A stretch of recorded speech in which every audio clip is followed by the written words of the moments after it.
प्रार्थना कर रहे थे, the Lord said to me, प्रभु ने मुझसे कहा, He said, उसने कहा, are you ready? क्या आप तैयार हैं? Because this is not just for me. क्योंकि ये सिर्फ मेरे लिए नहीं, If you are अगर आप submitted to this house, इस घर के अधीन समर्पित हैं, if you are a son and a daughter of this house, अगर आप इस घर के बेटे या बेटी हैं, then it's equally yours in Jesus' name. तो ये बराबर आपका भी है। Amen? आमीन। And He told me, और उसने मुझसे कहा, it was powerful. शक्तिशाली था जो उसने कहा, And He said, mark this day. और उसने कहा आज के दिन को याद रखना, चिन्हित कर लो इसको, Because from this day forward, क्योंकि इस दिन के बाद I am blessing you 1,000 times more. मैं तुम्हें 1000 गुना ज्यादा आशीषित करने जा रहा हूँ। Amen. आमीन। And I declare 1,000 times more blessing in your life in the name of Jesus. और मैं घोषणा करता हूँ आपके जीवन के ऊपर 1000 गुना ज्यादा आशीष की यीशु के नाम में। Amen. आमीन। In fact, it was so powerful. यहाँ तक कि ये इतना शक्तिशाली था, I told Pastor Sam, I said, I want it to be framed and put in my office. I want to see it every day and declare it every day. And remember the day the Lord told this to me. कि pastor ने मुझसे कहा कि इसको frame करा के मैं चाहता हूँ अपने सामने रखूँ, हर दिन इसको देखना चाहता हूँ, इसको बोलना चाहता हूँ अपने जीवन के ऊपर।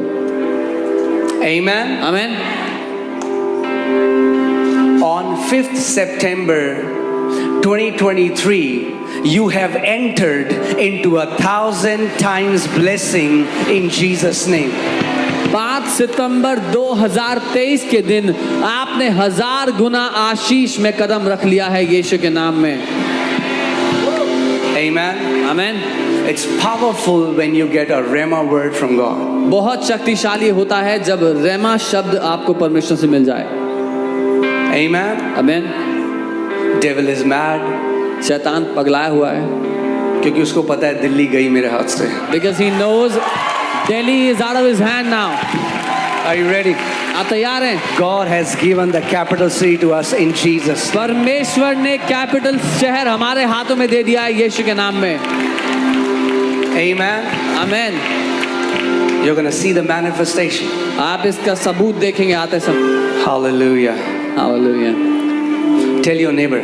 अपने पड़ोसी से कहें, Say, neighbor, बोले पड़ोसी, your portion आपका हिस्सा is 1,000 times more blessing. आपके हिस्से में 1000 गुना ज्यादा आशीषें हैं।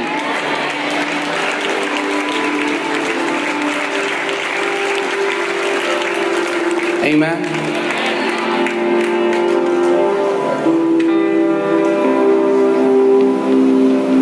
I also want to share this and then we'll go into the word. मैं ये भी कहूँगा फिर वचन में Now, जाएंगे। it's very difficult for me to say this. मेरे लिए ये कहना बहुत ही कठिन है,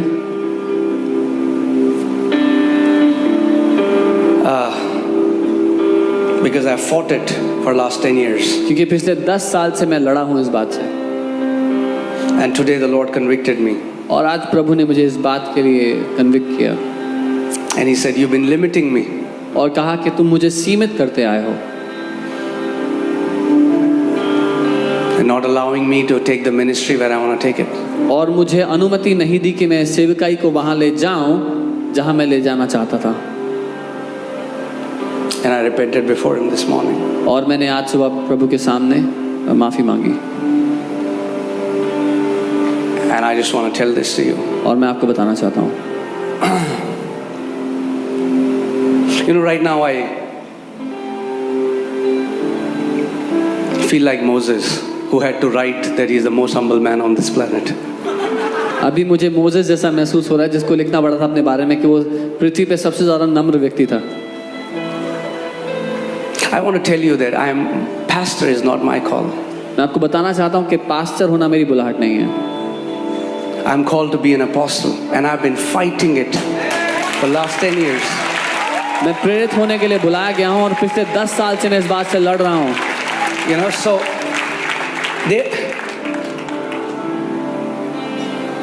God sent different prophets, different people. More than 20 people came and prophesied this over me.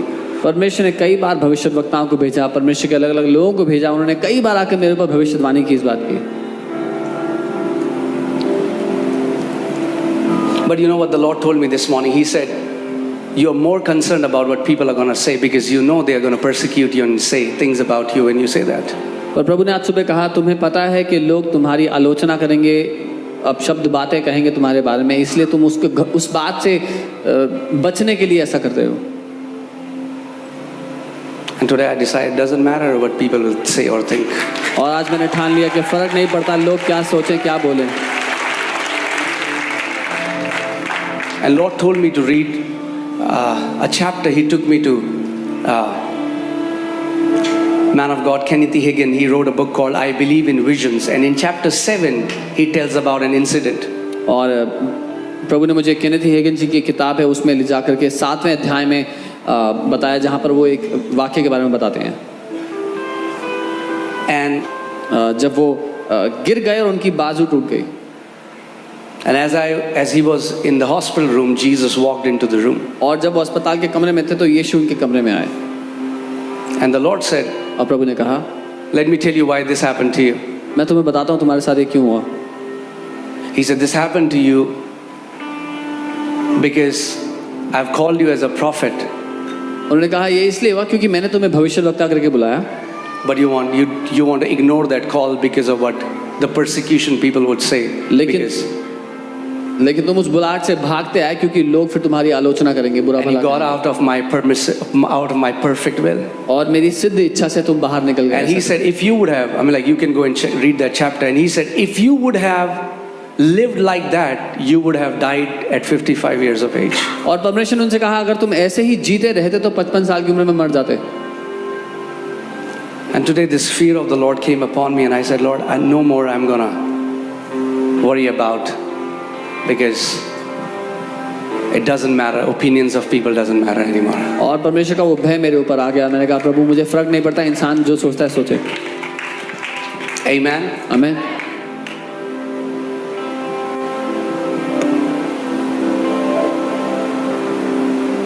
You know, Matthew 10:41. I want to read a scripture. मत्ती 10:41 में एक वचन. And again, please understand my heart. I'm not saying this because I want you to be refer me with a specific title. I don't care about that. मैं आपको ये बात इसलिए नहीं सिखा रहा हूँ कि आप मुझे एक शीर्षक से बुलाएं, मुझे उसकी परवाह भी नहीं है. But I want you to know which ministry you're under. लेकिन मैं चाहता हूँ कि आप जान ले आप किस सेवकाई के अधीन आ चुके हैं. The grace that you're under. जिस अनुग्रह के अधीन आप आ चुके हैं. Matthew 10:41 says, मत्ती 10:41 कहता है, he who receives a prophet in the name of a prophet shall receive a prophet's reward. जो भविष्यद्वक्ता को भविष्यद्वक्ता जानकर ग्रहण करे वह भविष्यद्वक्ता का प्रतिफल उसका बदला पाएगा. That means if you don't recognize that a prophet is a prophet, you cannot get the prophet's reward. इसका मतलब अगर आप एक भविष्यद्वक्ता को पहचानेंगे नहीं भविष्यद्वक्ता के रूप में तो उसका प्रतिफल भी नहीं पाएंगे. Amen. Pastor is comfortable. Pastor बोलना कंफर्टेबल है बड़ा. Right? But can you put 1 Corinthians 12:28? पहला कुरिन्थियों 12. But the same God who called pastors is the same God who called apostles, is the same God who called prophets, is the same God who called evangelists, is the same God who called teachers. लेकिन जिस परमेश्वर ने pastors को बुलाया उसी ने प्रेरितों को बुलाया, उसी ने भविष्यद्वक्ताओं को बुलाया, उसने शिक्षकों को बुलाया और सामर्थ्य के काम करने वालों को बुलाया. And God has appointed these in the church. Who? और परमेश्वर ने इनको कलीसिया में नियुक्त किया है. किसने किया है? God. परमेश्वर ने नियुक्त किया है. First apostles. पहले It's God who did that. परमेश्वर ने In the church, कलीसिया में if you see the fivefold ministry, अगर आप 5 सेवकाइयां देखेंगे, if you say you're a pastor, you're safe. But if you say you're a prophet or you're an apostle, the enemy will come against you very strong. अगर आप कहेंगे आप pastor हैं तो आप सेफ जोन में हैं, लेकिन अगर आप कहेंगे आप भविष्यवक्ता हैं या प्रेरित हैं तो दुश्मन आपके विरोध में आ जाएगा लड़ाई करने के लिए. But it's Jesus who gave this ministry. लेकिन यीशु ने ये सेवकाई दी है कलीसिया को. Amen. आमीन. And if the church exists, these ministry gifts exist. और जब तक चर्च रहेगा ये सेवकाई के वरदान भी रहेंगे. Amen. Amen. And I was just thinking, think about this. Why do let me take you how Paul started his letters. और मैं आपको दिखाता हूँ पौलुस कैसे अपनी चिट्ठी को Let's see Romans 1:1. It says, Paul, a bond servant of Jesus Christ, called to be an apostle. रोमी 1:1 में लिखा है पौलुस जो मसीह का बंधुआ मजदूर है प्रेरित होने के लिए बुलाया गया है। He could just start the letter. वो ऐसे ही शुरू कर Why do you think he writes first that he is an apostle and then writes the letter? क्यों वो पहले ये लिखते हैं कि वो परमेश्वर के प्रेरित हैं और फिर चिट्ठी शुरू करते हैं? Because if you don't recognize his call, his office, you cannot receive from that man. क्योंकि अगर आप उनके बुलाहट उनके दफ्तर को नहीं पहचानेंगे तो उनके शिक्षा को भी ग्रहण नहीं करेंगे। Amen? आमीन। He wasn't writing this because he wanted a special treatment or he wanted to be somebody. वो इसीलिए ये बात नहीं लिख रहे थे कि उनको खास व्यवहार चाहिए था लोगों से या कुछ हैं वो बताना चाहते थे, ऐसा नहीं। In fact, Kenneth Hagin in his book writes that if you call yourself somebody whom you are not, you will die before your time. Kenneth Hagin ji अपनी किताब में ऐसा लिखते हैं, अगर आप अपने आप को कुछ ऐसा कहते हैं जो आप नहीं हैं तो अपने समय से पहले मर जाएंगे। It's not about title. मुद्दा शीर्षक नहीं है। You cannot put a Mercedes logo on a Maruti car and call it Mercedes. आप मारुति गाड़ी पे मर्सिडीज का लोगो लगा के उसे मर्सिडीज नहीं It's not about title. मुद्दा टाइटल It's नहीं है। about God who has called you to a specific office with a specific assignment. मुद्दा है परमेश्वर जिसने आपको एक खास दफ्तर के लिए एक खास काम दे करके भेजा है। And you know the Lord put this in my heart. He said, you've been ashamed of the office I have called you. और प्रभु ने मुझसे कहा कि तुम शर्मिंदा रहे उस दफ्तर के कारण जिसके लिए मैंने तुम्हें बुलाया। This early morning I just repented. I said, Lord, please forgive me. और आज सुबह मैंने माफी मांगी। Hear what you say. तो मुझे परवाह नहीं है आप क्या कहेंगे।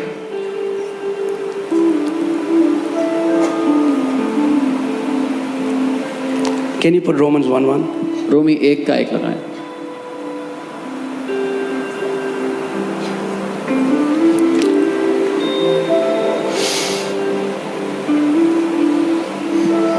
I want to say this boldly. और मैं ही आपसे कहना चाहता हूँ That Ankit Sajwan is a bond servant of Jesus Christ, called to be an apostle, separated for the gospel of God. कि अंकित सजवान जो यीशु मसीह का दास है और प्रेरित होने के लिए बुलाया गया है, परमेश्वर के उस सुसमाचार के लिए अलग किया गया है। Amen. आमीन। And I told the Lord, I said, Lord, I fully embrace my call today. मैंने प्रभु I से कहा- fully embrace my office today. मैंने प्रभु से कहा प्रभु मैं पूरी तरह से अपने दफ्तर को आज ग्रहण करता हूँ, पूरी तरह अपनी पुकार को आज ग्रहण करता हूँ। Amen. आमीन। And I tell you, in 1 year, और मैं आपको बता रहा हूँ 1 साल के अंदर अंदर we are going to explode. हम बहुत गुना बढ़ने वाले We हैं, are going to explode. बहुत गुना बढ़ने वाले We हैं, are going to explode in Jesus' name. बहुत गुना बढ़ने वाले हैं यीशु के God नाम has में। given Delhi to us in Jesus' name. परमेश्वर ने दिल्ली हमें दी है यीशु के नाम में। Amen. आमीन। Amen. आमीन। So be ready. तैयार हो जाओ। I want you to recognize the grace you're under. मैं चाहता हूँ आप पहचान लो जिस अनुग्रह के अधीन आप आए हो। Amen. आमीन। We're going to see 1,000 times blessing in every area of our अपने life. जीवन के हर एक क्षेत्र में हम 1000 गुना आशीष देखने वाले हैं। Amen. आमीन। And I am very excited और मैं बहुत उत्साहित हूँ for all the amazing thing God is about to do in this उन place. सारे अद्भुत कामों के लिए जो परमेश्वर जगह पर करने वाले हैं। God is moving mightily. परमेश्वर अद्भुत रूप से काम कर रहे हैं। You know, in Bahadurgarh, I got to know there is a couple who comes to the church and they started to put TV in their house. एक पति पत्नी है बहादुरगढ़ से जो हमारे चर्च में आते हैं, अपने घर में वो टीवी पर लगाने लगे। And people began to come in जो शिक्षा and they watch our service. जो सर्विस हमारी है वो अपने टीवी पर लगाने लगे, लोग आने लगे, देखने लगे। And now there are 70 to 80 people. और 70-80 लोग हो गए वहाँ पे भी। And next week they are coming because borders were closed. There was a girl who was lame from her birth. अगले हफ्ते वो लोग आ रहे हैं, आज बॉर्डर्स बंद थे इसलिए नहीं आए, लेकिन एक लड़की थी उनके बीच में जो जब से जन्मी थी वो चल नहीं सकती थी, She could not even stand. वो खड़ी भी नहीं हो सकती थी, And today she walks. और आज वो चल रही है। People are watching लोग देख and रहे they are हैं getting healed. और ठीक हो रहे हैं। Amen. आमीन। And I'm telling you, और मैं आपको बता रहा हूँ this is happening all over. ये सब We जगह have हो a रहा है। family in Dubai now. Dubai में एक परिवार है This is हमारा, going to outbreak and go into nations. ये देशों देशों में फैलने वाला है। Amen. आमीन। Today I realized It's not Satan, it's me hindering this ministry. आज मैंने पहचान लिया कि शैतान नहीं, मैं हूं जो इस सेवकाई को रोक रहा है बढ़ने से। Okay, are you ready to receive the word? क्या तैयार हैं वचन को ग्रहण करने के लिए? You can be seated, आप please. बैठ सकते हैं अपने स्थान पर। Hallelujah. Hallelujah. Praise God. Hallelujah.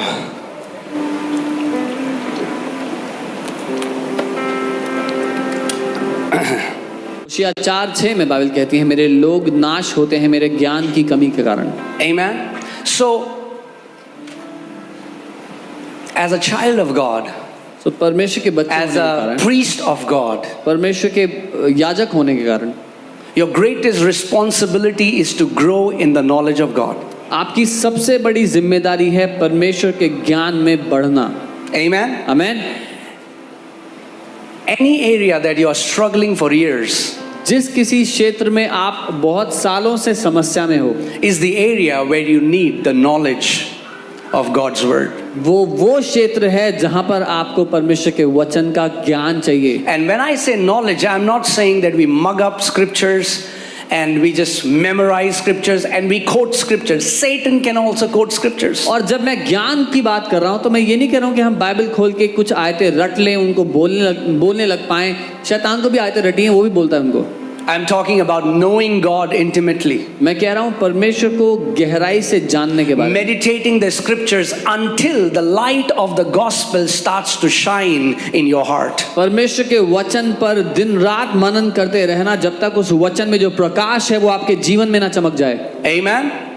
So God says that's the only reason why his people are destroyed. परमेश्वर ने कहा यही एकमात्र कारण है क्यों उसके लोग नाश होते हैं। God didn't say this is one of the many reasons. परमेश्वर ने ये नहीं कहा कि ये बहुत कारणों में से एक कारण है। He said for this reason. उसने कहा इस वजह से, Only reason. एकमात्र कारण, My people. मेरे लोग। He's not saying people of the world. वो नहीं कह रहा दुनिया के लोग, He said my people कह are रहे मेरे destroyed लोग नाश हो रहे हैं because they lack my knowledge. क्योंकि उनके पास मेरे ज्ञान की कमी है। And if you were here, you know, I was just teaching this on a Thursday service मैं that what would happen if the norm in the church would change from pray for me to teach me. मैं Thursday की सभा में ये सिखा रहा था, क्या होगा अगर कलीसिया में जो अक्सर कहा जाता है वो बदल जाए, ये कहने की जगह कि मेरे लिए प्रार्थना करो, अगर लोग ये कहने लगे मुझे सिखाओ। Yes, prayer is very important. हाँ, प्रार्थना महत्वपूर्ण है। When we go and we pray collectively as a church. जब हम कलीसिया साथ मिलकर प्रार्थना करते हैं। But if you want to have a victorious mindset, लेकिन अगर आप जयवंत मानसिकता रखना if you चाहते want to live in victory all the days of your life, हो, अगर अपने जीवन भर आप जय में जीना चाहते हो, then you will have to grow in the knowledge of God. तो आपको परमेश्वर के ज्ञान में बढ़ना पड़ेगा। Amen. आमेन।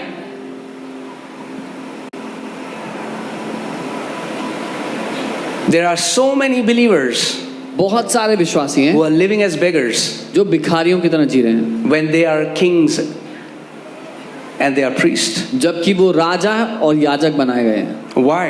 क्यों? Because many of them don't know. क्योंकि उनको पता नहीं है, बहुतेरों को पता नहीं है। You know, in United States, Abraham Lincoln declared, he released